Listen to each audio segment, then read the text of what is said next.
Sino nagsabi kay Presidente? Sen- Yun ba ang sinabi nyo kay Presidente? Yes or no? What we stated, Yun ba ang sinabi nyo kay Presidente?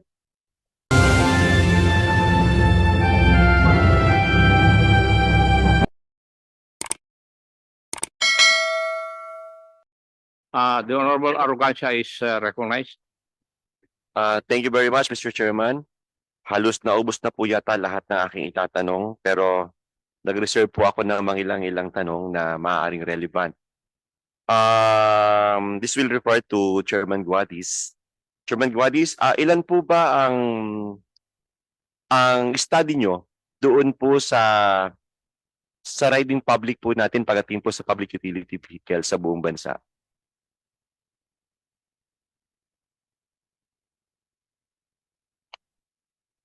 sir, pakiulit po nung tanong. sir. Ilan po ba ang sa study nyo nung inaaral nyo po ang modernization ng atin pong public utility vehicles po? Ilan po ba sa study nyo ang kabuuan ng atin pong riding public sa buong bansa pagdating po sa na sumasakay po sa jeep? Riding public. Yung po mananakay, yung pong pangkaraniwang mamamayan na sumasakay po sa jeep sa buong bansa po. We do not have the current data, Mr. Chair, Your Honor. Okay. So kung wala po kayong current data, ilan po ba sa record ninyo ang kailangan na public utility vehicles na kakailanganin po sa modernization natin sa buong bansa? Yung numbers po namin, inangkla po namin sa existing number po ng mga public utility vehicles na tumatakbo ho. We factor that and based on that po, yun ho ang basis ko namin para sa consolidation. Ilan po ito, Mr. Chairman?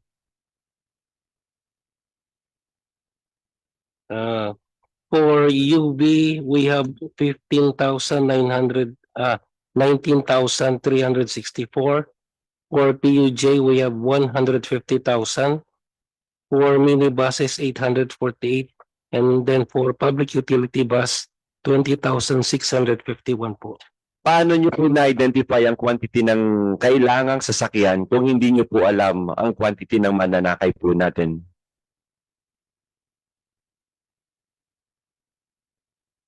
May study. Ito po ba ay hinulaan lamang po ninyo? Base lamang po sa existing na rota na nakikita po ninyo? Mr. Chairman, kine-request po sana na yung pong ibang nasa crowd ay kaunting katahimikan lamang po, Mr. Chairman. Would you please repeat your... Mr. Chairman, medyo maingay po ang paligid, medyo nakakawala po ng concentration. The resource persons and the members present are required to maintain silence. Thank you po, Mr. Chairman. Chairman Guadis, hinihintay ko po ang iyong kasagutan na nag-identify po kayo ng mga kailangan pong mga utility vehicles po natin. Saan nyo po binase yung bilang po ng mga utility vehicles na kailangan po? Kung hindi nyo po alam ang bilang ng mga mananakay po natin. Ito po ay base na rin po sa mga existing numbers on certain routes. Meron ho silang ganitong number ng mga utility vehicles po. Yun ho ang basehan na ho namin sa pag-identify po ng mga tatakbuhong mga sasakyan. Okay. So, ibig sabihin po, ang ating pong modernization ay nakabase pa rin po sa actual na bilang ng mga nakarehistro po nating mga passenger utility vehicles po based dun po sa mga area na kanila pong tinatakbuhan. Tama po ba? That's one aspect, sir, but I would also like to mention, sir, na mayroon pong mga pag-aaral na ginawa rito. At may mga gagawin pa hong pag-aaral. Sinimulan po ito nung time ng pandemic. May budget pong inilaan ang DOTR dito sa pag-aaral na naging basihan ko namin dito sa mga conclusions po namin. Yung pangalawa ata is with yung pangalawa po is with JICA. na mayroon hindi akong pag-aaral na naging basihan din po ng aming conclusion dito sa aming industry consolidation. Okay po. Pupunta po ako sa pangalawang tanong. Yun po bang deadline ninyo ng January 31 na all utility vehicles, ito po ba ay yung mga hindi sasali lamang sa consolidation ang hindi po sila makakatakbo after ng January 31? Yes po. Yes, sir. Yung pong kasali sa consolidation, makakatakbo po sila. Yes, sir.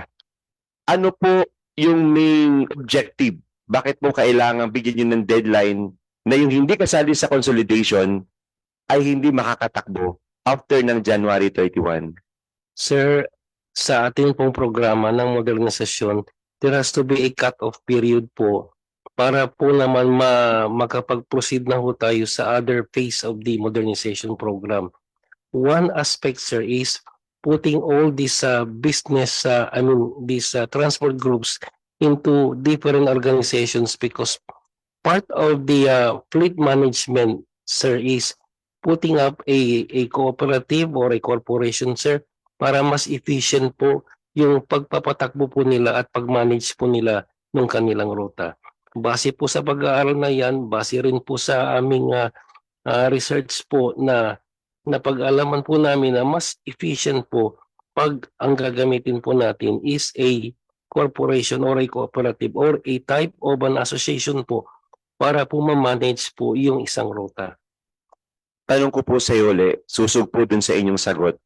Sa narinig niyo po kanina na naging problema nun pong ibang mga sumali sa kooperatiba na kailangang bago nila magamit ang kanilang sasakyan ay nakapangalan muna sa iba para po maging legal ang kanila pong prangkisa. Ito po ba makakaapekto doon sa inyong desisyon na kailangan lamang kooperatiba o korporasyon ang nakarehistro po pagdating po sa mga rota na inyo pong bibigyan? Sir, sa amin po kasing policy, sir, dapat yung mga sasakyan ay nakalagay talaga sa pangalan ng kooperatiba dahil po ang binibigyan ng prangkisa ng Estado, hindi po yung individual, kundi yung mismong kooperatiba o yung korporasyon. So it is essential, sir, for legal purposes and for management purposes na dapat yun po mga sasakyan ay nakapangalan sa kooperatiba. Okay, Mr. Chairman, ang tanong ko po ay dun po sa kaninang experience niyo po kanina na naging problema ng ibang namuhunan na yung po kanilang inutang na sasakyan ay ipinangalan sa kooperatiba at ngayon po sila pa po ang nademanda. Hindi po ba po pwedeng aralin natin, Mr. Chairman, yun pong guidelines naman on how to protect yung member po nang sasali po para po dun sa consolidation na yung kanilang property o pag-aari po nila ay ipinagkatiwala po nila sa isang kooperatiba o sa isang korporasyon para sila po yung makapaghanap buhay.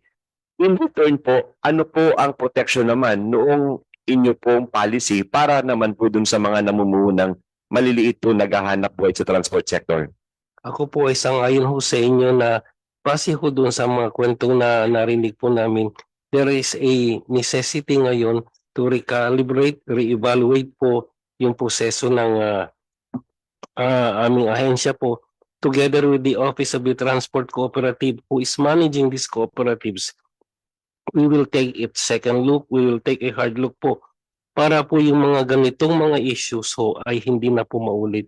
Makakaasa po ang lideratong ito na yan po ay aming tututukan po. Another thing, Mr. Chairman, ilan na po ang tumatakbo na units natin under dun po sa modernization po natin sa ngayon po as of now, 2024 January po?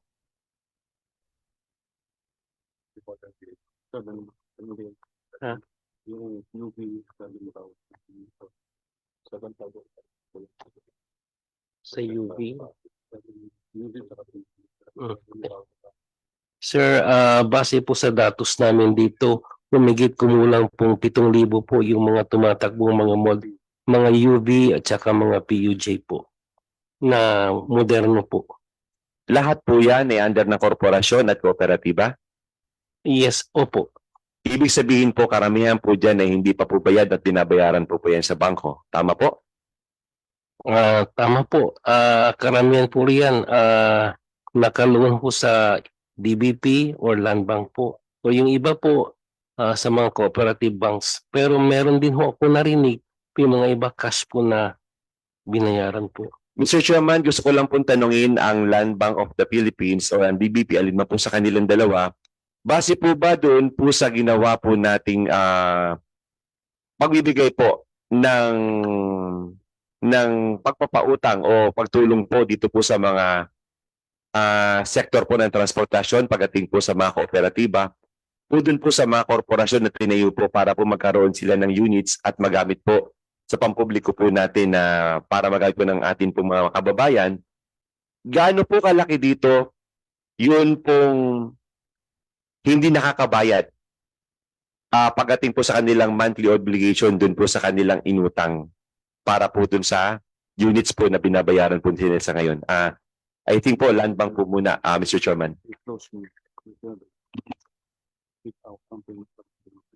Mr. Chairman, okay lang po ba Land Bank ang ating pasimulin? Okay po. Magandang hapon po sa ating lahat at maraming salamat po sa inyong katanungan, kagalang-galang Renate Arrogancia. Sa Land Bank of the Philippines po, gusto ko lamang ipahayag yung kabuuan para makuha po natin sa proper perspective, sa tamang konsepto. Ang total po na na-approve ng Land Bank of the Philippines ay 8.2 billion. Ito po ay binubuo ng 168 borrowers. So dito po sa 168, 121 ay mga kooperatiba at 47 ang korporasyon. Ngayon sa katanungan po ninyo kung ilan ang hindi nakakabayad, ang tawag po natin dito ay yung mga nag-past due. Yes. Kung kaya't hindi nakabayad sa kasalukuyan po as of December 31, mayroon pong 5 na past due sa mga nangutang sa Land Bank of the Philippines. Yung pong 5 units po ba to o borrower? 5 borrowers po. Pwede po bang malaman magkano po ang halaga?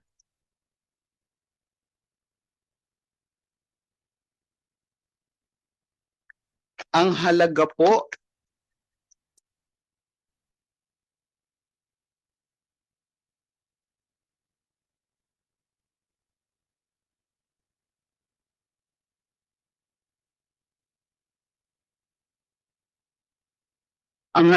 ng past due as of December 31 ay 274 million.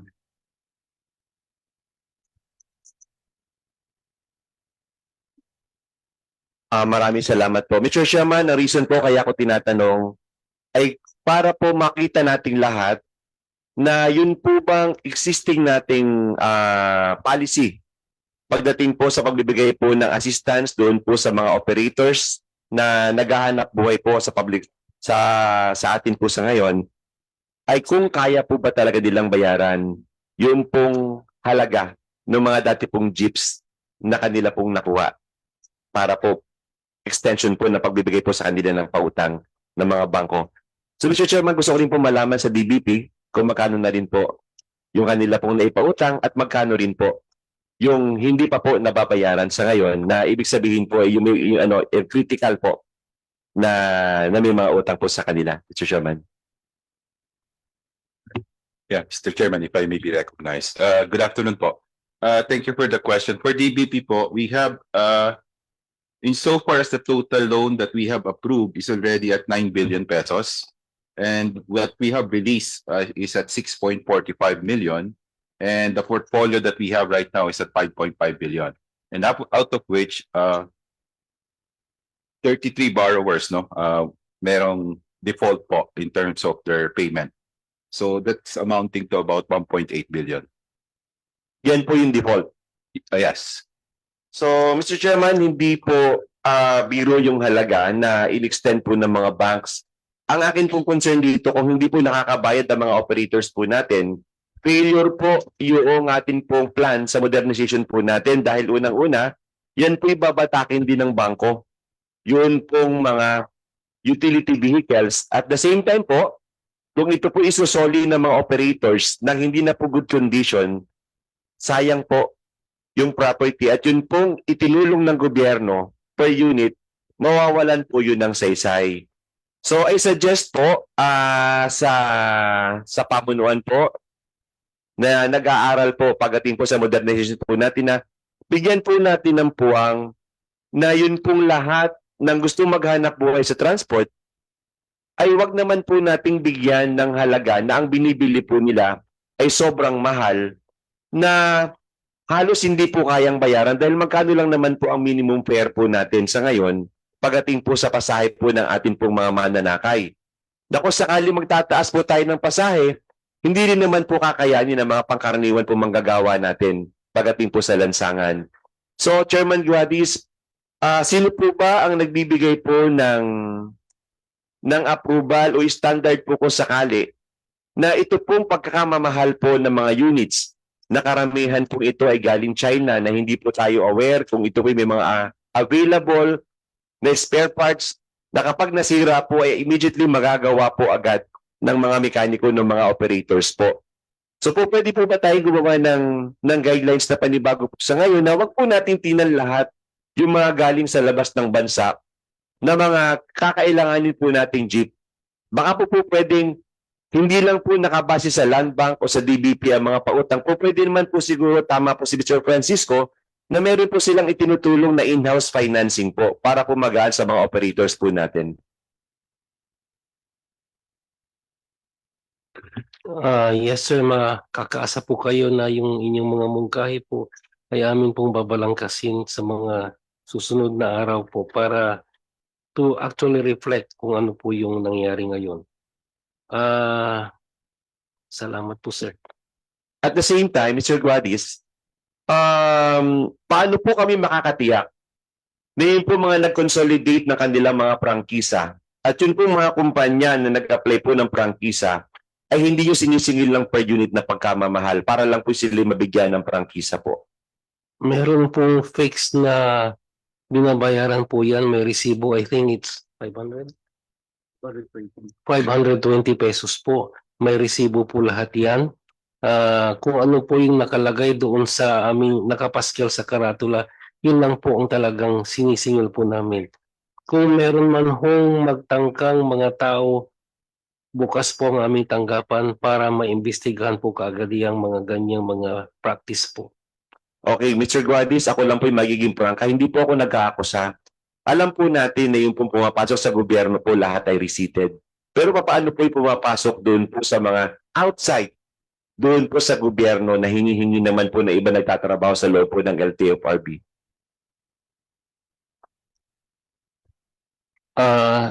Sana po sir, pag may mga ganyan, may mga report po sa amin dahil pag may mga report po naman, ina-actionan po namin kaagad. Kaya nga ho, meron kami mga action center sa baba na tumatanggap po ng mga report at pag may mga ganyang report ay akin din pong ina-actionan kaagad at binibigyan ko ng show cause order yung mga tao. Mahirap ho at one time na totally linisin po yung ahensya. But we do it one step at a time ho. And sa ganang akin po na kahit papano po may mga nagagawa kaming check and balance system para po itong mga ganitong practice ay mabawasan po. One of them is through the social media po. Meron po kaming website.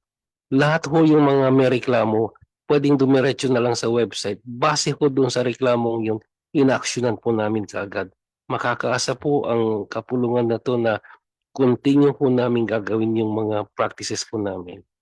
Maraming salamat, Chairman Guadis, sa pagbibigay po ng puwang at bukas na kaisipan po na ang imahe po ng LTFRB ay maging malinis sa inyo pong liderato. At kami naman po, ako naman po personal, hindi po ako bulag doon po sa kalakaran sa LTFRB. At alam naman po natin na talagang may nangyayaring ganyan. At ako po mismo makapagbibigay ng pangalan kung gugustuhin po ninyo. So sinasabi ko lang po ito bilang isang mambabatas na nakikita ko po ang nangyayaring kalakaran na kawawa po ang mga maliliit na nagninegosyo na bago mabigyan ng prangkisa o bago mabigyan po ng karapatan na magkaroon po sila ng tamang paghahanap buhay, ay nagagastusan po sila ng sobrang laki. Kaya po ito ang dahilan kung bakit kadalasan dumarami po ang kolorum sa ating bansa. Dahil wala na po silang parang tiwala na magbibigyan po sila ng tamang pagkakataon na mabigyan po ng mga papeles galing po sa LTFRB. So Mr. Chairman, yun lang po. Maraming salamat po at magandang hapon po sa inyo lahat. Thank you, Your Honor. Maraming salamat din po sir at makakaasa po kayo ng inyong mga mungkahi po ay amin pong tututukan. Magandang hapon po. The Honorable Gus Tambunting is not around. So with the Honorable Benny Abante. Mga siguro. Okay. On my part, yung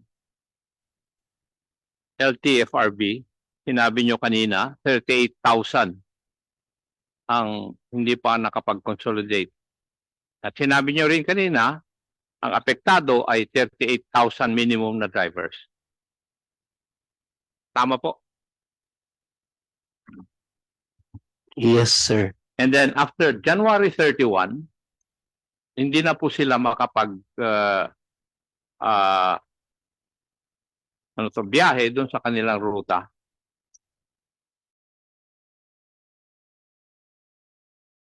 Franchise.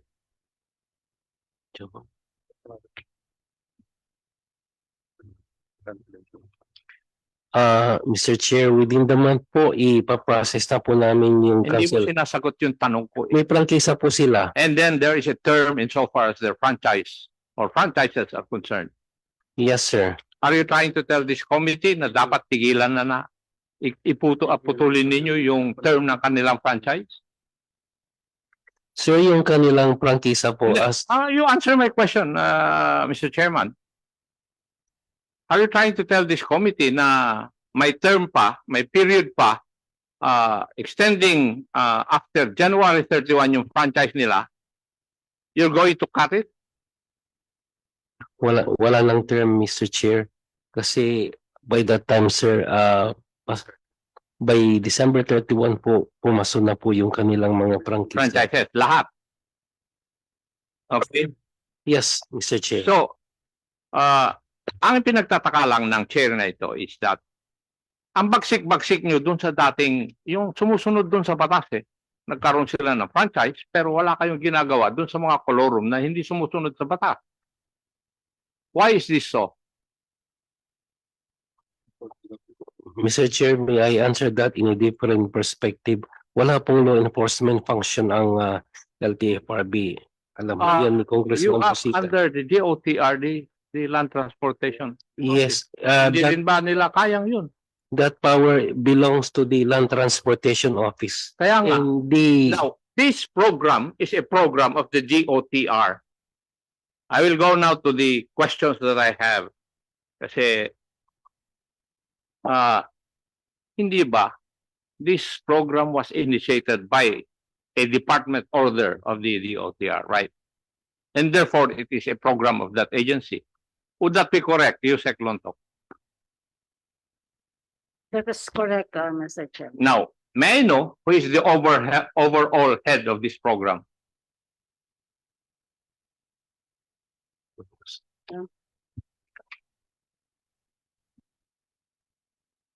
Kayo ang gumawa ng department order Sino ang head nito? Kaya siguro tayo siguro umaabot tayo ng ganitong 6 na taon na walang nangyayari masyado dahil walang overall head ng programa na ito. Sino ang sisisihin namin? For example, sino ang sisisihin ng mga tao? Meron po tayo na PMO. Sino nga po? Who is the overall head na nakakaalam ng lahat ng piyesa nitong programa na ito? As it is, from your answers, sa tingin ko, walang nakakaalam ng kabuuan ng programa na ito Mr. Chair. Yes. Kindly answer my question. Who is the overall head of this program? Is it the secretary of the DOTR? Yun ang gusto kong malaman para we can put the blame on him. It's the Undersecretary for Road, Mr. Sino po yun? Mr. Chair. Sa ngayon po ay OIC po. So you are the one, madam. Now, there are phases of this program. Tama po?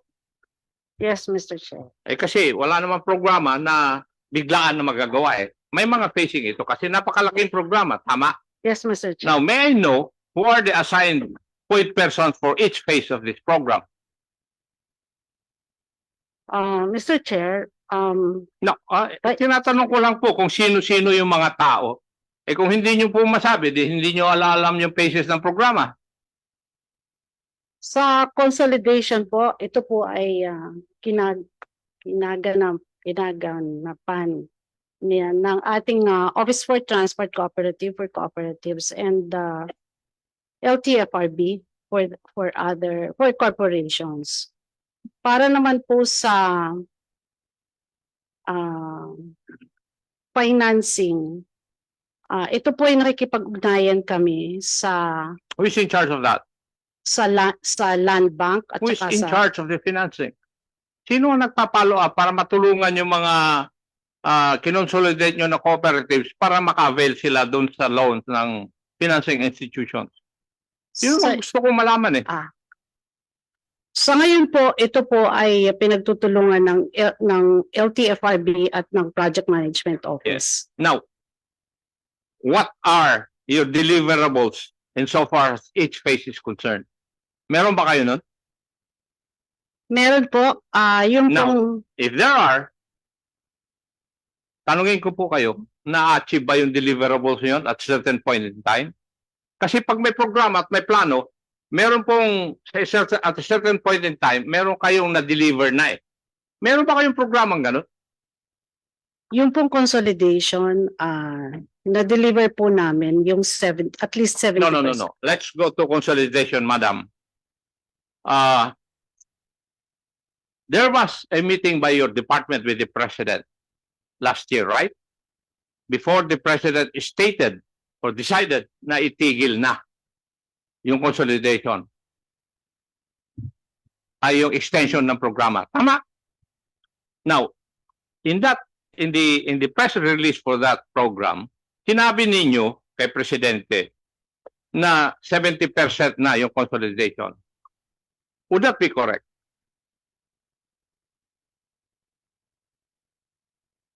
I was not in the meeting, but I was I informed. do not answer the question, madam, okay. because you cannot answer it if you were not there. Yeah. And who were there? Twenties. Pero, Chair. Chair, Were you there? yeah, I was one of the Oo. invited po. Ikaw ba ang nagsabi na 70% na-consolidate ninyo sa mga drivers and operators for the whole country? Sa LTFRB po yung nagsabi nun. Yes or no? Ang tanong ko, ikaw Yeah. ba ang nagsabi? Hindi po. Sino? Yeah. Sino ang nagsabi kay Presidente? That's why he decided that way. Yes, it was the LTFRB. 70%. At that time, it was 70%. Yes, yun ang nasa press release eh. Yes, sir. And that made the President decide na itigil na yung extension. There will be no more extension. Tama? Yes, sir. Now, may I ask, yung 70%, is that true in all the regions of this country? That's nationwide. No, I'm asking you, is that true for all regions in this country para maging 70%? Sa Region 6, for example, 70% na ba na-consolidate? Region 9? The number varies by region, Mr. Chair. Yes. But if you sum it all up, it would all Now, up to sa Cebu, and then Metropolitan Manila, what is the percentage of your consolidation? Tinatanong ko ito dahil Sir- dito nagkakaroon ng problema. for Cebu, sir, which is Region 7, it's 80.9%.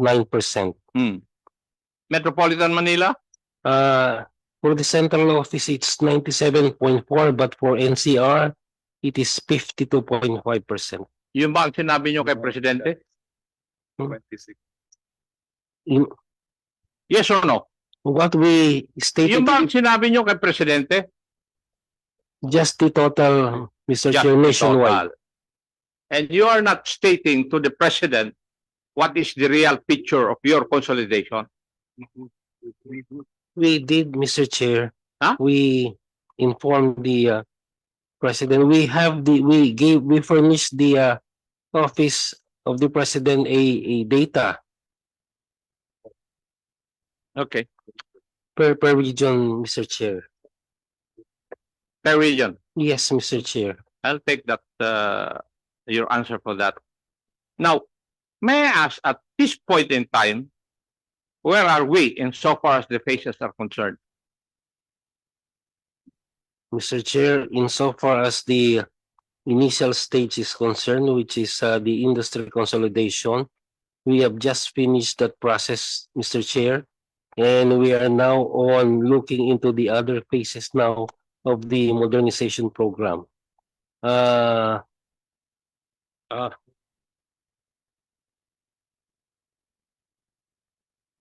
Yun ang sagot mo. The other phases that we're looking now into is probably one, the continuation. We have fundings for the local public transport route plan and the route rationalization plan, which we continue and have continually done. And the same aspect for those who are ready for a fleet modernization, we are assisting them in and educating them on the process of fleet modernization. Let's now, do you have timeline for each phase of the program? Or you haven't come up with timeline for you to be able to find out whether you're moving forward as it should be?